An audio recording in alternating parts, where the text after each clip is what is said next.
Donc, de retour, on fait ça vite à l'émission. Alors, Monsieur Demarcy-Arnaud, comment allez-vous? Très bien. Ben oui, on vous reçoit parce que demain, on présente votre film donc, qui a été réalisé sur la Montagne Rouge, qui sera présenté demain au Parc Laurier dans le cadre de Cinéma sous les étoiles. C'est exactement ça. C'est bien ça, et le titre du film exact est Aujourd'hui, pour moi, demain, pour toi, l'école de la Montagne Rouge. Et c'est Hubert qui, justement...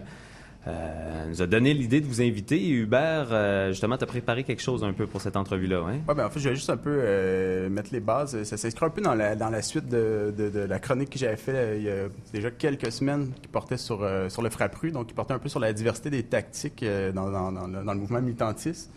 Puis j'avais le goût de parler aujourd'hui un peu, puis rester dans le concret sur un peu le rôle de l'art et de l'artiste dans les causes.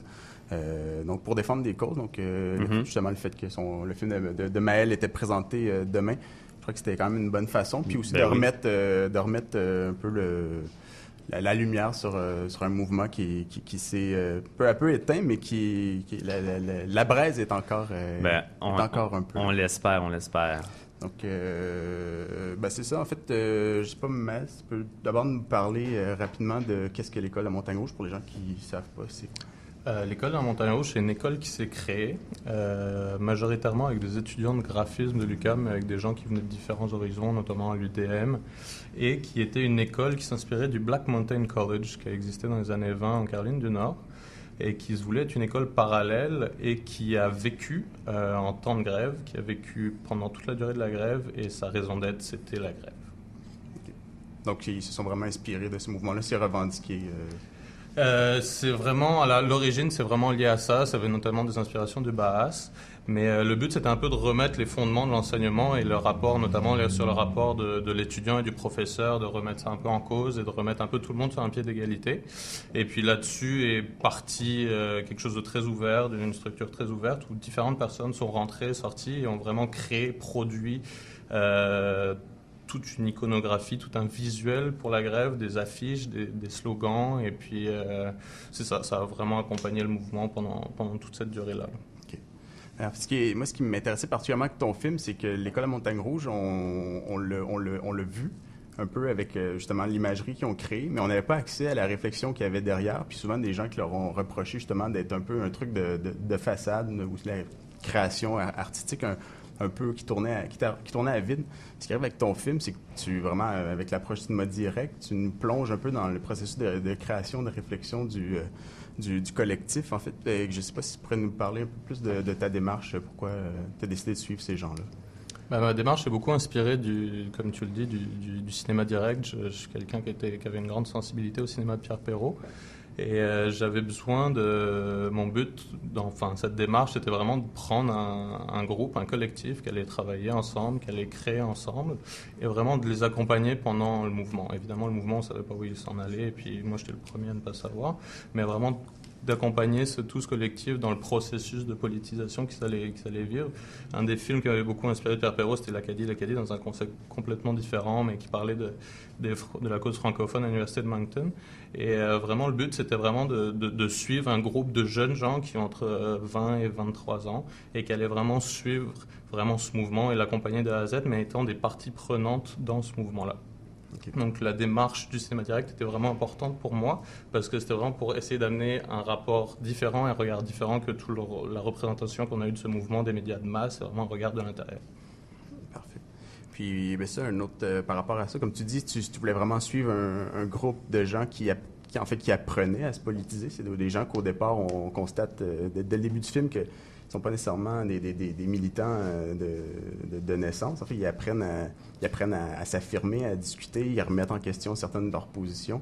Je ne sais pas à quel point tu es conscient que, justement, en ciblant un groupe extrêmement précis, tu réussis à faire un portrait quand même assez global de plusieurs éléments du mouvement. Il y a beaucoup de gens qui ont appris à s'affirmer, qui ont appris à discuter, à faire comme ça. Donc, ce que je pense qu'on peut garder de ce mouvement, c'est qu'il y a beaucoup de gens, beaucoup de jeunes qui se sont politisés pour la première fois, peut-être pas, mais qui ont vraiment vécu ce processus sur la durée.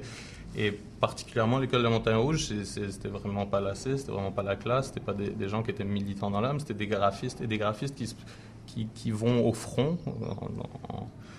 vraiment calmement, qui vont au front.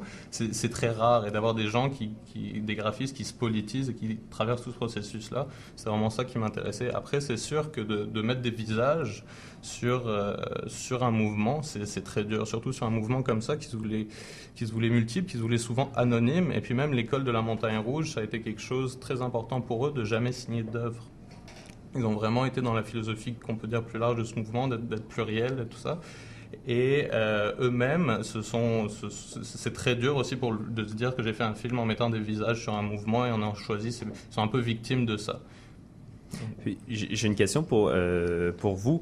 Est-ce que vous trouvez qu'il n'y a pas nécessairement un certain paradoxe? Justement, on parle d'une cause politique, mais bon, la Montagne Rouge l'a défendu avec des images, des slogans, oui, mais on pourrait dire parfois que ça pourrait même être un petit peu superficiel dans un sens. Et aussi dans un deuxième temps, c'est que est-ce que ils ont été un peu récupérés ou avalés? Finalement, je sais qu'ils sont allés à New York, par exemple, faire une exposition, tout ça. Donc, est-ce qu'il n'y a pas une espèce de contradiction entre la politisation, mais en même temps, finalement, créer des œuvres d'art qui ensuite sont conservées comme presque dans un musée, là, si vous voulez? Je pense que toute la philosophie qu'il y avait derrière l'école de la Montagne Rouge, c'était justement de ne pas être dans une réflexion d'exposition ou de musée. C'était vraiment de créer de l'œuvre populaire. Toutes leurs œuvres étaient sur Internet, elles étaient accessibles, tout le monde pouvait les afficher, tout le monde.